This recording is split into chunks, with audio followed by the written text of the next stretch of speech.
I started talking for a living about 10 years ago, maybe 8.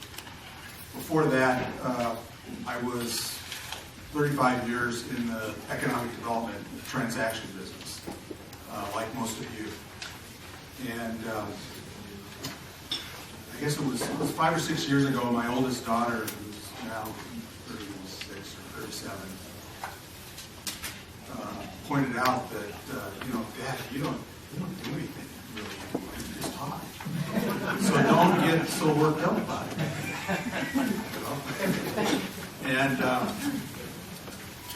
so just this might look easy to you that, at some point in your career, maybe you can get out of the pressure of having to crank deals out every year or face the consequences, and get into a point where you can actually go around and make a living talking, doing keynotes and doing some consulting. It's actually way, way harder to do this. So if you took the head count here and multiplied by a couple $100 an hour and what it took you to get here, and the alternative costs of what you're not doing, what you would have done if you had been here, this is a couple $100,000 event. And so I have to come up with something that you can take home that changes something that makes your community better than it would have been if you hadn't heard me. So this is really, you feel it. Regardless of how much you get paid for this, it's a really a different job. And this, I've really had what you probably need to know about me as far as my credentials go is, besides taking the CFD exam back probably 25 years ago. It was hard 25 years ago, and graded the test 2 weekends ago in Albuquerque that hosted the test. So it's still pretty rigorous. How many of you have taken the test? Okay. Yeah, it's pretty tough. But just studying for it, it'd probably be really good for anybody, whether you want to actually go through the brain damage of taking it. And IEDC is a terrific organization to be a member of. You can call the staff almost anytime you want and ask them questions. Listen, I got this problem, can you help me with this? Or somebody can help me figure this out. And they'll tell you somebody close by that might be able to, or they'll tell you somebody far away, because you might not want anybody close by to know that you have a problem. But it's a terrific organization. It's really the only one out there that serves our profession. When I was, in 1983, I got hired to stand up a new first-time economic development organization in a place called Grants, New Mexico. It's in Cibola County, New Mexico, about 75 miles west of Albuquerque, between Albuquerque and Gallup on Route 66. And they mined, most of the nation's uranium was mined there, like 93% of the nation's uranium, for both the weapons procurement program in the 60s and then the nuclear power plant program that went through the 70s. And after 3 Mile Island, they canceled 175 nuclear power plant projects, and the price of yellowcake went from $45 a pound to $4. And 8,000 people lost their jobs in like 6 months in a county of 35,000. So they hired somebody.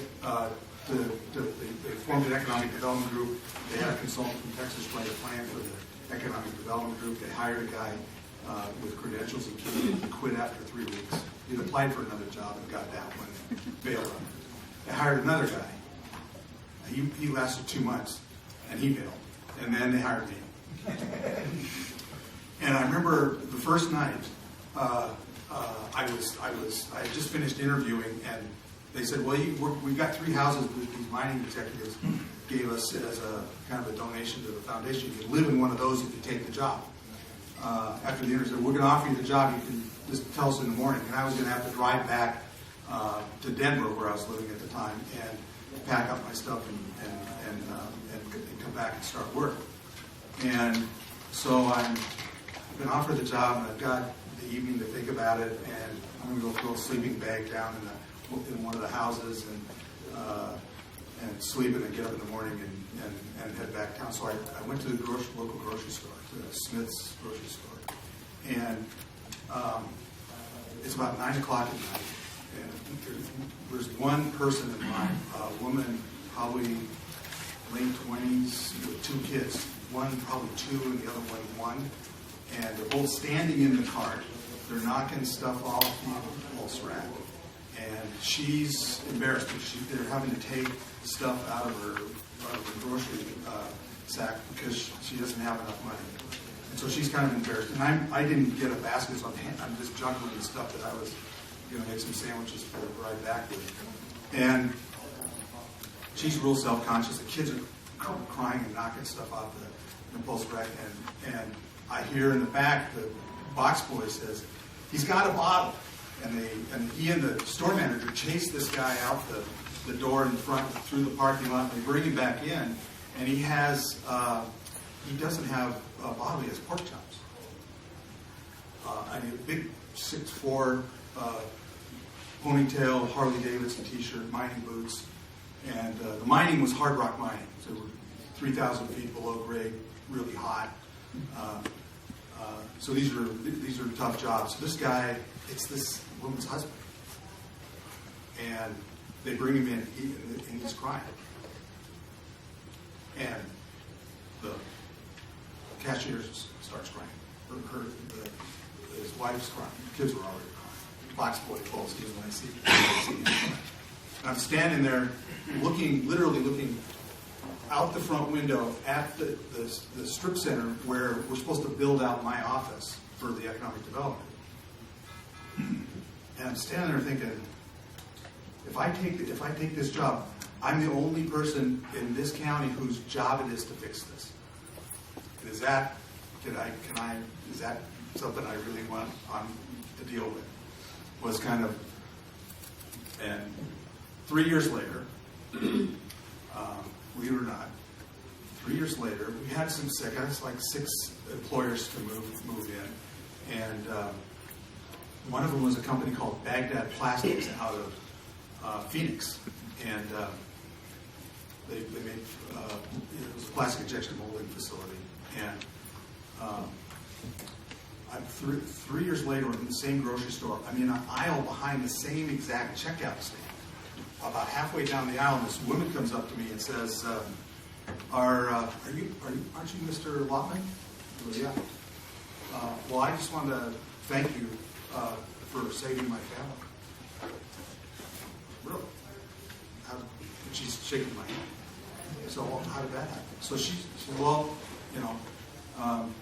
my husband was a foreman at the Homestay Mill, and where they milled the uranium ore, and he started drinking again, and we were behind on the house. We lost one of the cars already. Our oldest son was a sophomore in high school, and he had started hanging out with bad kids and had dropped out of school.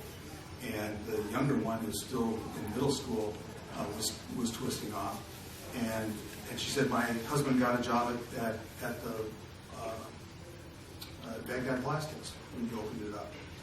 We stopped drinking. We got the house payments back, and of course we got the truck back. My oldest kid got a wrestling scholarship, won the state championship, got a wrestling scholarship in Iowa. I think Iowa were the national champions that year. And the younger one had won the state science fair. So she's telling me this while she's hugging me in the middle of the grocery store. And I'm looking out over at my office on the other side, remembering that night. So, I mean, that's why I'm in this business and why I stayed in the business. It's about the impact you have on people's lives. Now, the next 3 jobs I had were with master plan community developers. So these were jobs where I didn't have an organization to manage like most of you do. So I didn't have a chamber or an EDO, and I had to go through all the politics. I had to worry about all the managing the board and all the trappings that go along with that, kind of public-private partnership business.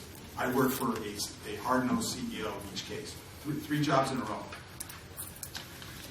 And these guys forced me, when I basically built out the same kind of apparatus the economic development EDOs do around the country, but I built it inside a corporate structure.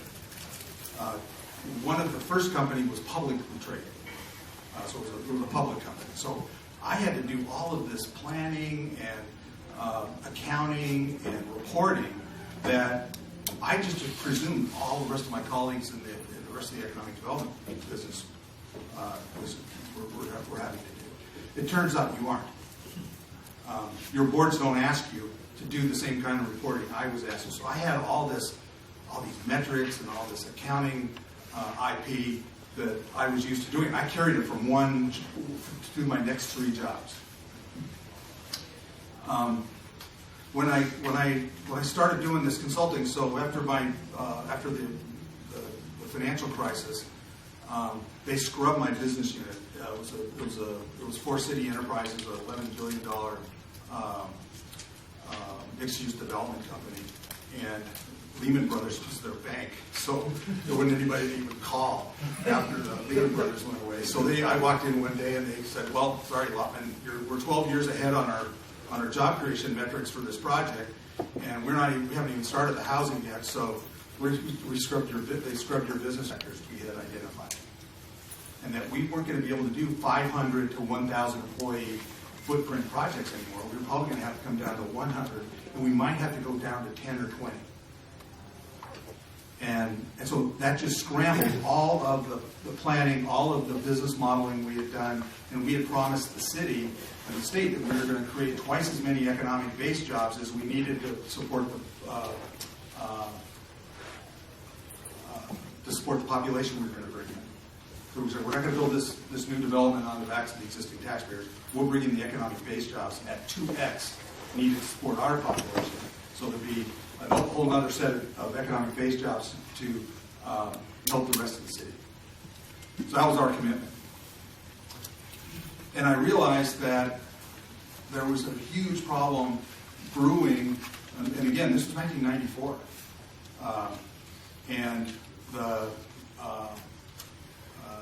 we started seeing these inverted labor supply curves that the Bureau of Labor Statistics had that showed they have a graph that shows jobs in demand growing like this, proportional with the number of people in their economy, and then it showed the available people of working age falling, and the lines crossed. So we always had, up until now, we had an oversupply of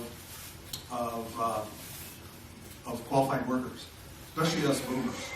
We oversupplied every single SOX code in massive levels in a lot of cases. And in 2007, the curves flipped. And it was because we're the first generation in human history of the species, not to have enough kids to replace ourselves. So, I mean, looking at that curve, the problem is going to be we don't have enough qualified workers to grow the jobs we need. And that's when we decided that was the germ of starting this think tank. So I ended up going to national labs, sending national labs, some sentient economic developers I knew, some demographers, just saying, does this mean what it looks like it means? They all said yes. And so, well, so this could just completely change the underlying physics of the economic development business, the site selection process, if this is true. And after we talked about it, they agreed, and that's what led to the formation of the Community Economics Lab. So what I remember thinking, this was such a gratifying vocation or profession to have, because you came up with a program plan, and you had the support and the resources to execute it. In every case, it was transformative.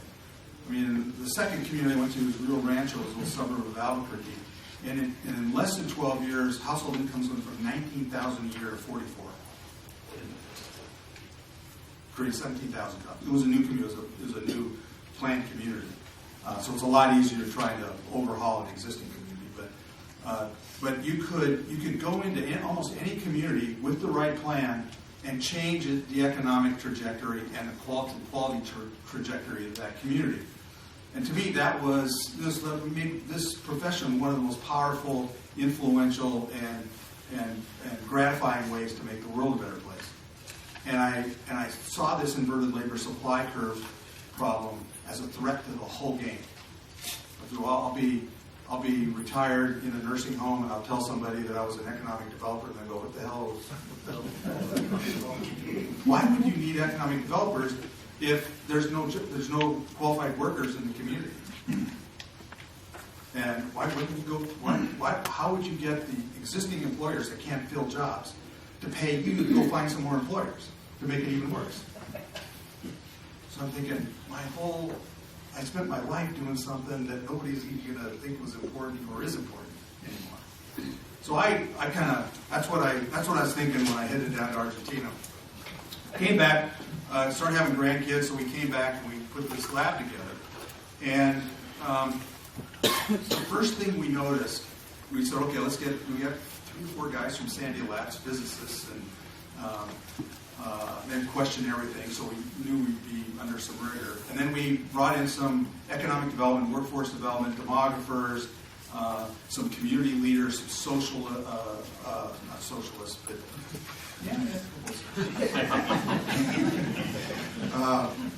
and we started just asking the really hard questions. So let's just work on the hardest stuff, hardest problems that the profession is likely to have to deal with. And let's not work on anything that, let's not figure out an incremental way to make it a little easier or better to recruit companies or do something we already know how to do.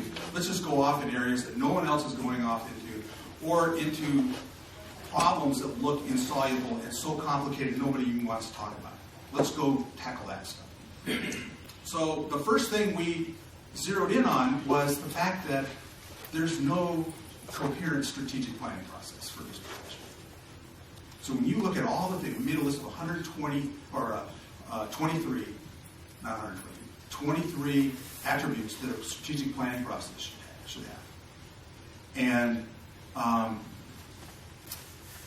then we went back and we looked at what the kind of the state of the art, what the better consulting houses do when you give them 120 grand to come and do an economic development strategy for you.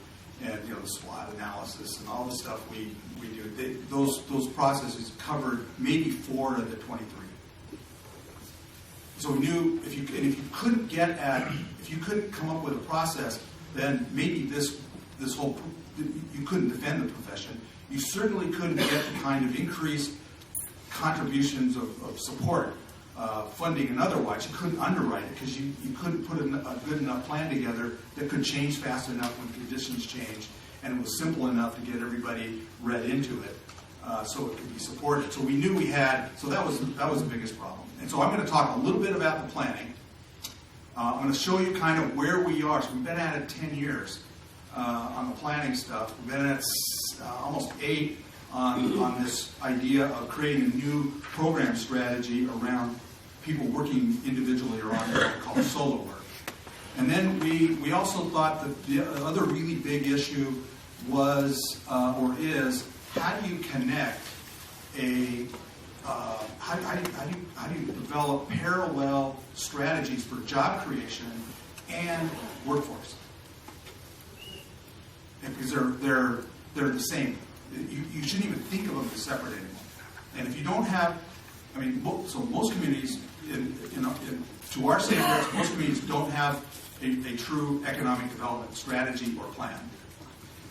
People get insulted if you tell them they don't have a plan because they have a plan. They want to spend their budget this year. They may have an idea of how they want to do something or they want to approach something, but it's not really a plan. Not in the way we got used to, or the way we're defining it. And you're going to need some way of developing, attracting, growing, and retaining the workforce that's going to be qualified to do the jobs you want to create. And the two operations, you look at the people responsible for job creation, the people responsible for education and workforce development, they're in completely different worlds, use completely different vocabularies, different worldviews, and they don't talk to each other, and they consider each other competitors for a shrinking pool of local resources. So almost nobody's on the same page. There's token, I'll do a training program for this or that, but and what we realized was, and we just went back to reinforcing why the strategic planning process was needed to get fixed first, because if we can't tell the workforce development side of the house what jobs are going to be in demand, at least within 10 years, then we can't. How do we give them a mission? How do we work together? We just keep complaining that we can't find anybody that can pass a drug test and the math test.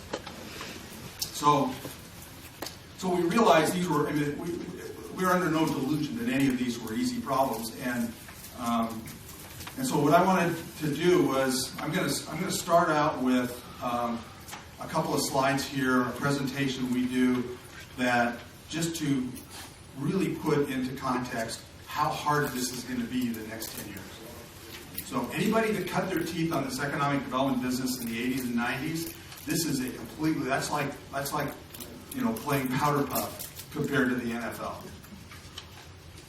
And the game is changing so much and so fast that you really have to forget almost everything you think you know, at least question everything you think you know about this business now. And Roberto put a lot of the reasons why you kind of see how fast things are changing. So I wrote a book called right after I got back, and so we started the think tank. I wrote this book called "When the Boomers Bail," and I went around and gave some talks as I was writing it, and I started to get introduced as the Dr. Kevorkian of economic development.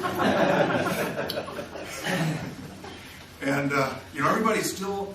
I think there's so much inertia in the profession, especially in the political leadership class, for the old recruiting game. So when my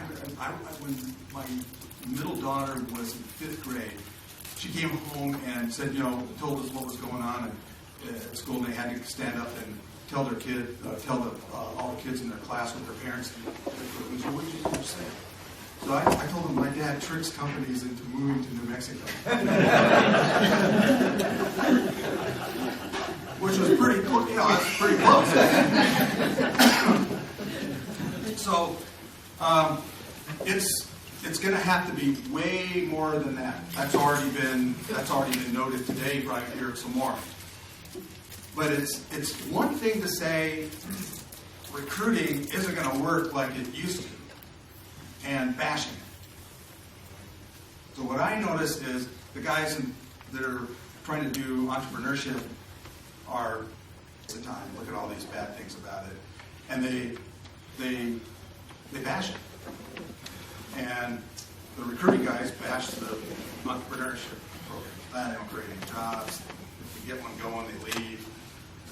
Somebody in Austin buys them. So there's all this kind of between all the program theaters you use to do economic development, we're all bashing each other instead of putting it under one umbrella.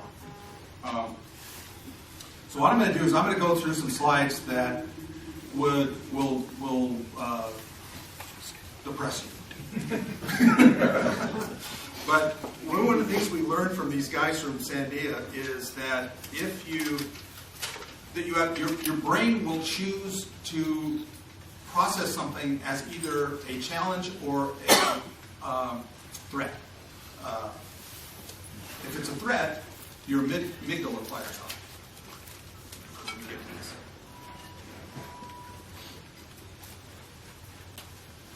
Let me do it. Why are we here? I'll go into the brain chemistry in a minute. So, obviously, driving in last night, I was shocked at how good this place looked. I was already, after doing some reading, This is you guys are already on it. You've got plans in place. You're doing innovative things. You've invested in yourselves. You've got terrific leaders. You have a governor that's a legacy in the economic development business. Everybody wishes they had a governor like Governor. Where are you? Thank you. Yeah, you go ahead. You did. I mean, we all kill to have him as our governor. So, and you have a crisis. It's hard to get big stuff done without a crisis. You got a crisis. So you start thinking about all the things going on here, and you got a sense we could not put a group this anywhere near this strong together in New Mexico for a whole state. So I'm really impressed with what I'm seeing and what you've done already. You've got momentum. The only thing I think we have to be careful about is not thinking too small or miscalculating somehow. So I want to leave you. I really want to leave you pumped up. And it's not very often I get to talk to. Usually places that invite me to come and talk are clueless, and you're not. So a lot of stuff's going to be familiar. So basically, it's the difference between it's Christmas time, so we're gonna start seeing the It's a Wonderful Life. So you either end up with New Bedford Falls or Pakistan. That's the choice. And things are changing, so you're not going to be in the same place you are now 10 years from now. You're going to be in a starkly different place, better or worse. But you will not be the same. So present condition is not an option, which is a hard thing for a lot of people to, because we all kind of hide behind and anchor ourselves around present condition. Present condition is already gone. So this is probably the most important slide in the day. So you have to approach this stuff as a challenge, even though it's doom and gloom, and a lot of the problems and forces look daunting. They all have opportunities and solutions embedded in them. You just have to embrace it as a challenge. If you do, then your prefrontal cortex lights up. If you don't, if you view it as a threat, your amygdala, which is the red part, the primitive part of your brain, it's your fight, flight, and the other two F's. And your cortisol level in your brain goes up when your amygdala lights up. And two things happen. Cortisol level goes up, and it's toxic. And it creates stress in all the rest of your organs.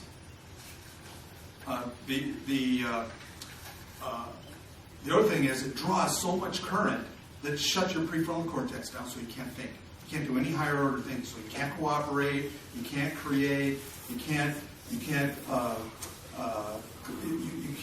do higher order social functions, and you become an animal basically. And that's what PTSD is permanently high levels of cortisol and a permanently lighted up amygdala.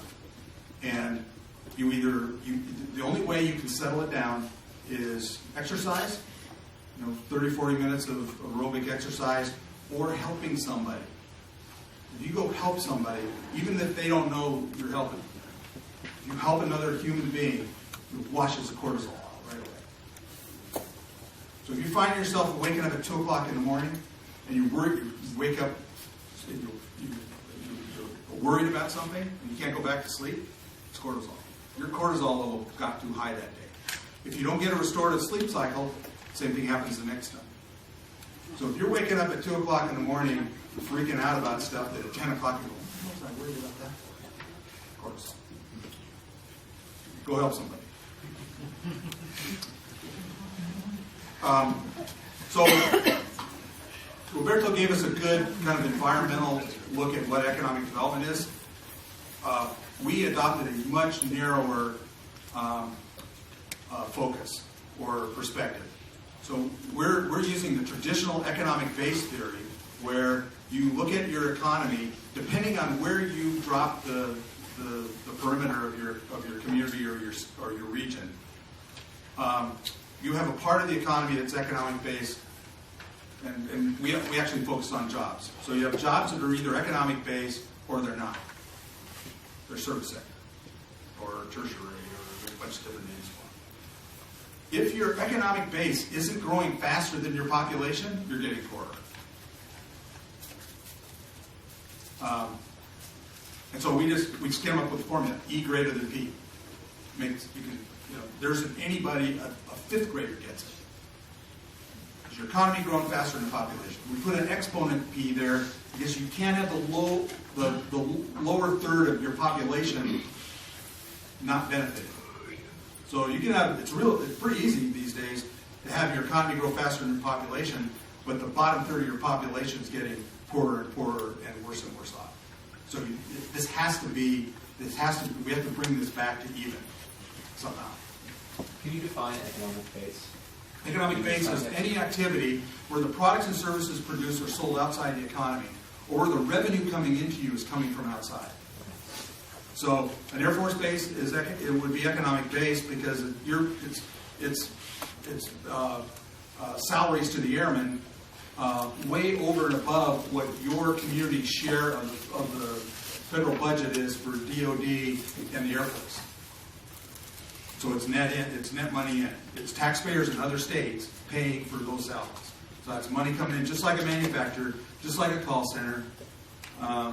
And those jobs are the ones that you have to worry about first. Because if your economic base isn't growing faster than the population, or if it's shrinking, then any of the other activities we do in the name of that we call economic development, all the SBA stuff, trying to help people get into business, start a new business, they just create a cannibalistic situation where they're just putting somebody else out of business. If it weren't for the difference between the two, you could solve all your unemployment problems by opening up 10,000 laundromats. And so what you have to be really careful of is if you have a lot of money going into, because you go to conferences and hear about all these other economic development program ideas like economic gardening and things like that. If they're not economic based, all they're doing is if you start a restaurant or do a food cart, you just put somebody else in the restaurant business in your community out of business if the economy isn't growing. The economic base isn't growing. So this economic base is everything. If it's not growing, you better put all hands on deck to fix that first. Once it's growing again, then you can go back and start looking at ways to enhance the service sector, talk about preventing leakage and all the other things that we do under the rubric of economic development. But when I prepared this today, I did so because you have a bleeding economic base right now. And it's not going to stop for a while. So same thing in New Mexico. She said, look, we got to just stop all this other stuff we do, focus all the money on figuring out how to repair the economic base. So, and I got a slide here that shows all the different things we talk about economic development with the economic base stuff first, and it explains the value. And I'll give Kevin a set of these slides so you guys can get them afterwards. The other thing we realized early on in these planning processes is you have to decide when you start the discussion whether you're talking about jobs or money. So this morning we were talking about economic development. You heard jobs, wealth, tax revenue. There's all these metrics that we use for describing the benefits of economic development. But if you start out a planning process or a discussion about economic development in your community and you don't get everybody to choose which we're talking about, jobs or money, halfway through the process you got half the room thinking this is about money and tax revenue and the other half thinks about full employment. So we could not figure a nice, simple, easy way to make for the average person to basically download a process using money and wealth. And so we could fairly easily doing jobs. So, in the first part of this process, this planning process, you have to get people to basically in the meeting to agree on 10 to 11 concepts. What the perimeter of the economy we're talking about is, who is we. You got to understand this economic base. Is it jobs or money? Things like that. And so as soon as you get those cleared up, then you can start what we call the predicament. Before we do the predicament part of this thing, we go through this, all the things making this a really tough game now, and that are going to make you miscalculate. So be cognizant all along the way that this is not 1998. It's not 2000. It's, and I mean, Roberto had like 2024 up there like it was a long ways off. I mean, it's not. 2024 is 8 years from now. 8 years ago, yeah, 8 years ago was 2008, or 2000, yeah, 2008. 2008 sounds like yesterday. Like you might be mistaken, put 2008 on the check. So the future is really not very far off. So here's the problem with the labor. So you divide your population into 4 quadrants: too old to work, too young to work in blue, and then qualified and unqualified. And what's happening is 2 quadrants you want to grow are shrinking, and the 2 that you want to shrink are growing fast. The second you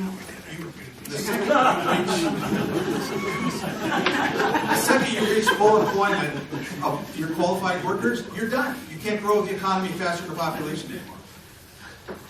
So as soon as your qualified workers are employed, unless you're getting new ones, either from your school system or from outside, you're toast. You can't grow your economy faster than your population. So you have all these other problems. We call it phantom workforce. Skills mismatch. So you have people that had mastered professions before that are no longer relevant. And then you have people that come out of schools without the right skills or education. And then we also have the cliff effects, which I'll talk about in a minute, which are, we got the income support set so high that it incentivizes people not to work. The biggest change is it changes the site selection, the power in the hiring relationship. So when there's not enough qualified workers in your country or your region, the only choice for an employer is to either steal talent from one of their competitors or move. So what happens is when I was growing up, coming up through the ranks, we boomers oversupplied every market, so the employers had the power. They say, hey, we're moving to Flint. You want to come? Yeah. Let's go. Now it's 10, instead of 10 of us in the foyer filling out applications for every job, there's 10 jobs chasing every qualified person. Qualified. And so now the employers, the site selection consultants and the employers cannot, they can't work out a deal with the mayor and the governor to lower the cost of production to get the plant to a certain location, knowing that the employees would follow them if they could build the houses and stuff. They can't afford to go someplace, even if you gave them everything. They can't afford to go there if the people that they're going to have to hire don't want to live there, because they won't live there, and they won't be able to staff the facility. So all of a sudden, where do these millennials want to live, and what kind of community they want to be in, and do they want to live in your community, is way more important than almost any other factor. You still have to play the other game where you lower your operating costs for them. But you can't unilaterally compel companies to move to your community with an operating cost case. You have to have a qualitative case for the workforce. And that profoundly complicates this business. So now you are having to, your community quality issues are just as important or more important than if you got an industrial park with wired over. So they're both necessary, maybe. So, but it just changes the game in a fundamental way that most of our colleagues in this business really haven't grasped. The other thing that everybody misses is the attrition issue. Nobody really stops to think about how fast the economic-based jobs that you've got now are eroding. And there's a bunch of reasons. I mean, there's a book by Rita McGrath called The End of Competitive Advantage. So your competition has you knocked off so quickly that any advantage you might have in an industry lasts about 3 or 4 years. And it's not really competitive. It's not a structural competitive advantage. It's the wrong mission. You should be looking for how do you make yourself resilient and nimble as a place. So attrition's coming from automation. It's coming from new business models. It's coming from globalization. But the economic base employers that you have now are going to erode at an accelerating rate. So when we used to recruit a company, we get in a manufacturer into our community, they'd last 30 or 40 or 50 years. So you had 30, 40, 50 years to get your return on investment for wherever you invested to get them there and keep them there. My last transaction at Forest City was a 900 employee photovoltaic manufacturer called Schott Solar out of Germany. They were gone in 4 years. Top of the food chain in the photovoltaic industry. Built them a facility, staffed it, trained them, IRBs, the whole 9 yards, gone in 4 years. Wrapped up, out of business, gone, because the Chinese bought the market. Wasn't our fault, wasn't Schott Solar's fault. So the life cycle of the employers we're recruiting are shorter. And the companies may stay and they may come, but they're going to employ far fewer people because they can produce more with machines. And so it really puts pressure on the ROI for this recruiting business. And it's just something you need to keep in mind that and this isn't going to get better. It's probably going to get worse from a job creation standpoint. The other one we talked a little bit about this morning is the shift to solo work or work that's remote. So you can do a huge number of jobs now in this economy from a remote location.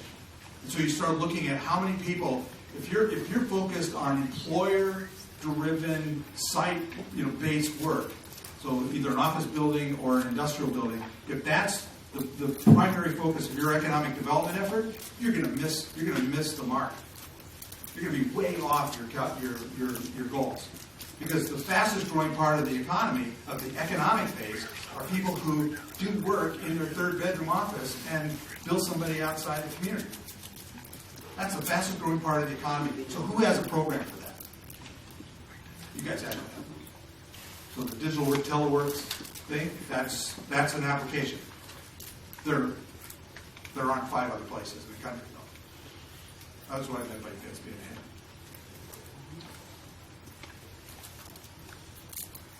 ahead. The speed of change is accelerating. That means the speed at which the planning horizon is coming at you is accelerating. So 5 is the new 20. So what you used to be able to plan and prepare for in 20 is going to come to you in 5. And that really messes with people's minds when they start talking about planning horizons and strategic plannings and agendas, and it makes you want to give up. Anybody that's done any mountaineering, been in a scree field, so the shale just slides under your feet, so you take 3 steps and you make maybe the progress of 1. And it's exhausting and demoralizing. And if you don't stop before you enter one of these scree fields and have a Zen session with everybody on the team, everybody quits and gives up and starts crying in the middle of it. So this is what you need to know, that this is a new game. You can't approach it like you did before, but you can't be afraid of it either. It's just what it is. It's a scree field. Government's broke everywhere.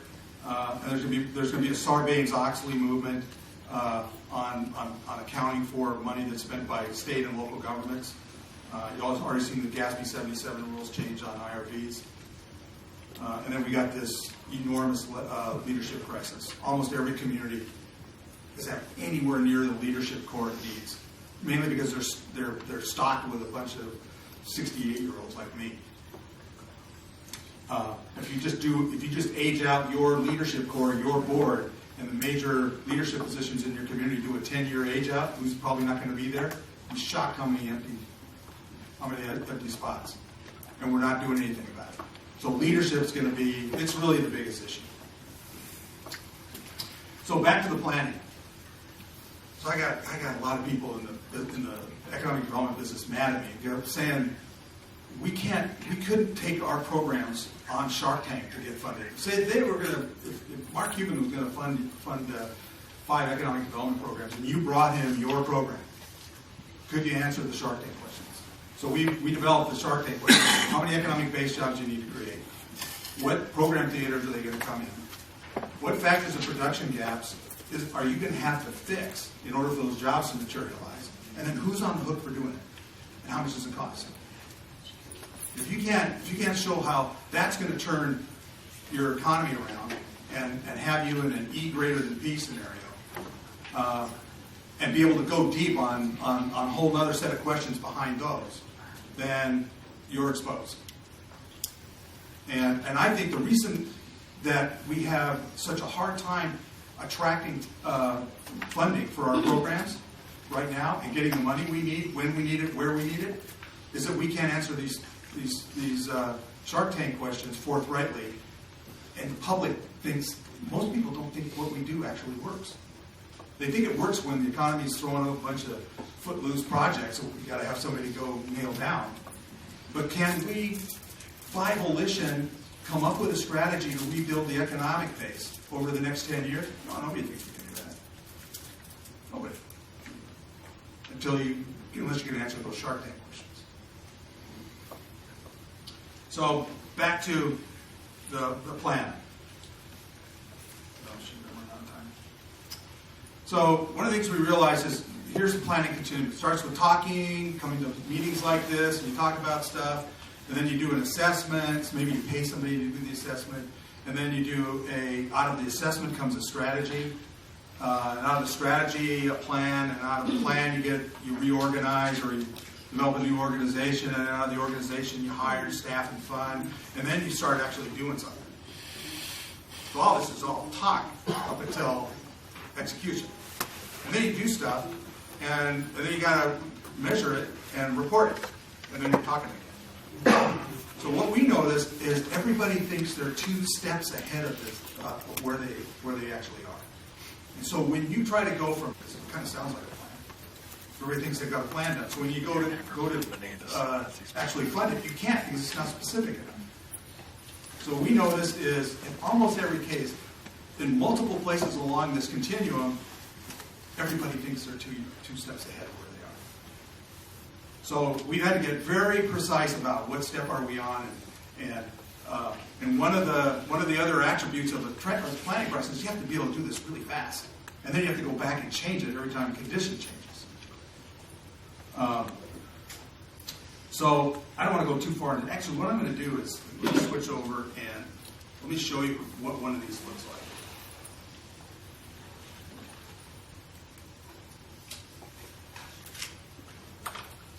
So this is what one of the assessments would look like.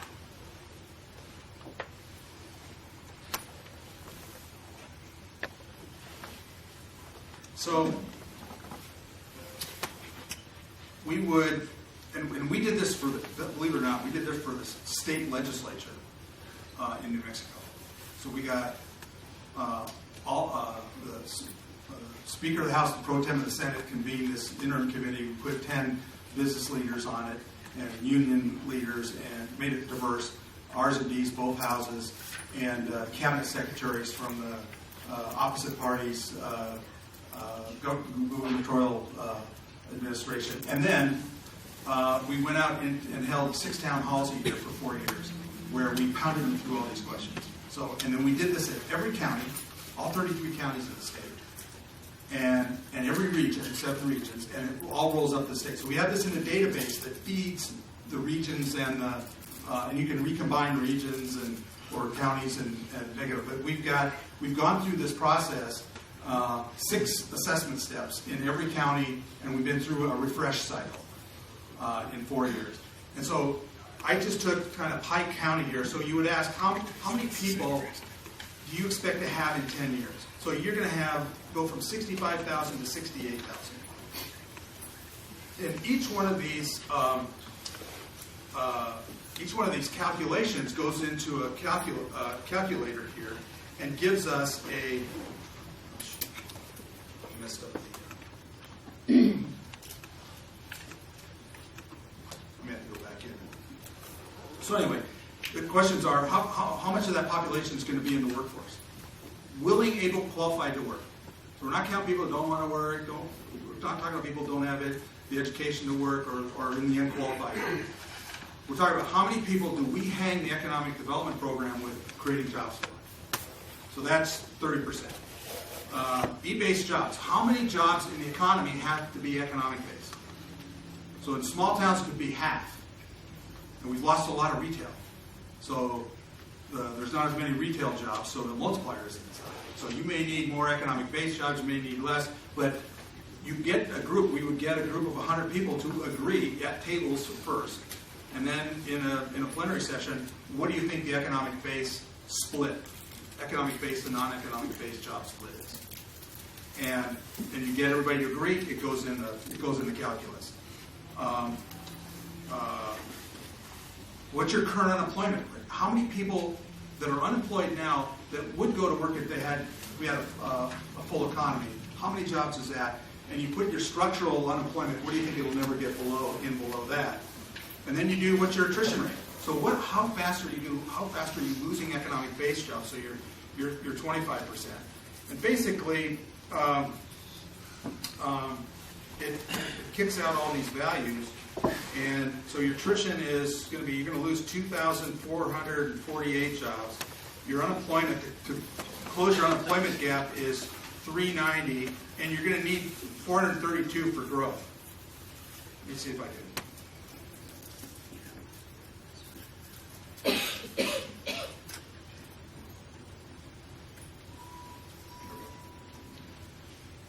So we finish that. We go, okay, you guys need 3,270 economic-based jobs in the next 10 years. So that's 300. That's what 327 every year. That's how. That's not net. That's gross. So we already calculated the losses. So you're going to be losing economic-based jobs. So Air Force Base goes away. That's already in there. So you need 327.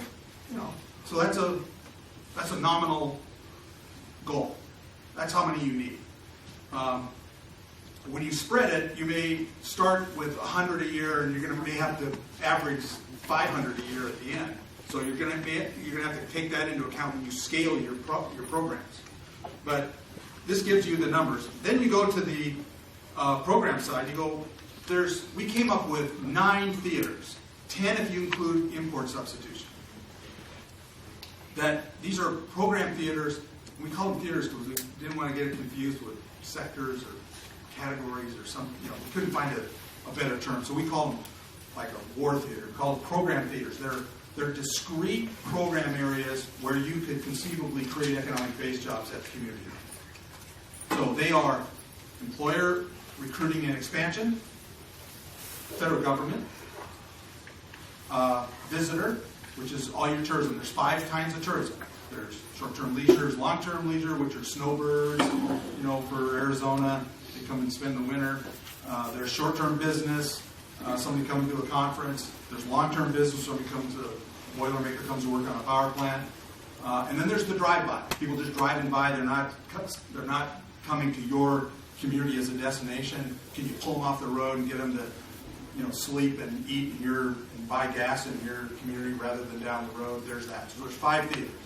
Those all create economic-based jobs if you can figure out how to strategically boost them. You got film and digital media if you're in the game. Startup, which is the entrepreneurship thing where you're starting up employers. Solo work, which I talked about. Retirement. So if you recruit a retiree from California that earned all their money there and they bring a pension back home and they spend it like they got a job, it's economic-based. So we put, even though it's not a job, we put it into the calculus. And then ag. and everybody wants to, legalize marijuana and grow it and make a bunch of money. And, as soon as everybody is, it won't be economic base anymore. It is for Colorado now.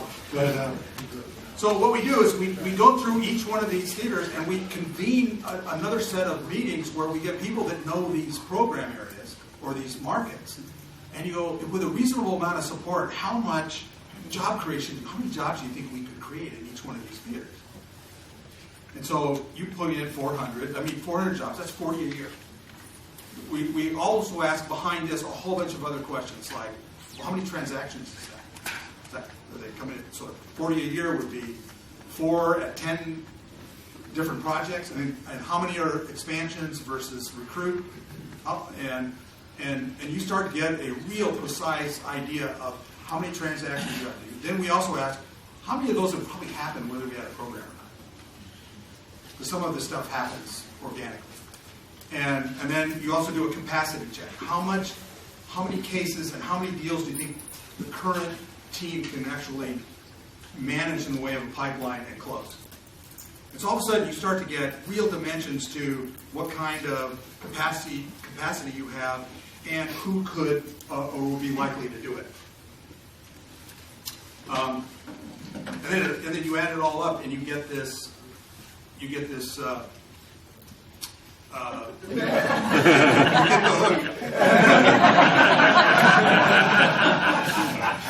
So basically, then what you can do is you can change any of these values, and it'll automatically just complete all the what-if games.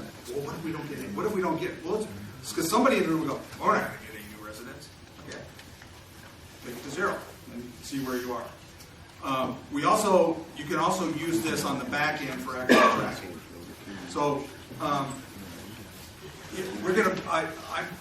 This was tough because we had 1 o'clock blood sugar period, and 3 o'clock's the next blood sugar period. And they got me at that slot too. So and this afternoon at 3, what I was going to do is I'll finish talking about some of the other programs. We'll go into this planning stuff a little bit more. And then we'll talk about the solar work program, and we'll talk about some of this workforce development stuff on a case basis. Does that work?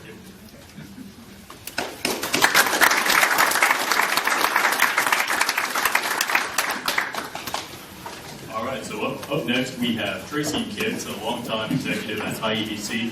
He's going to talk a little bit more about building that economic or entrepreneurship economic base in your community. And then, like Mark mentioned, we'll come back at 3 o'clock with a more interactive session, and we'll wrap up today with Michael Kerr. So without further ado, allow me to introduce Tracy Gibbs with IEDC.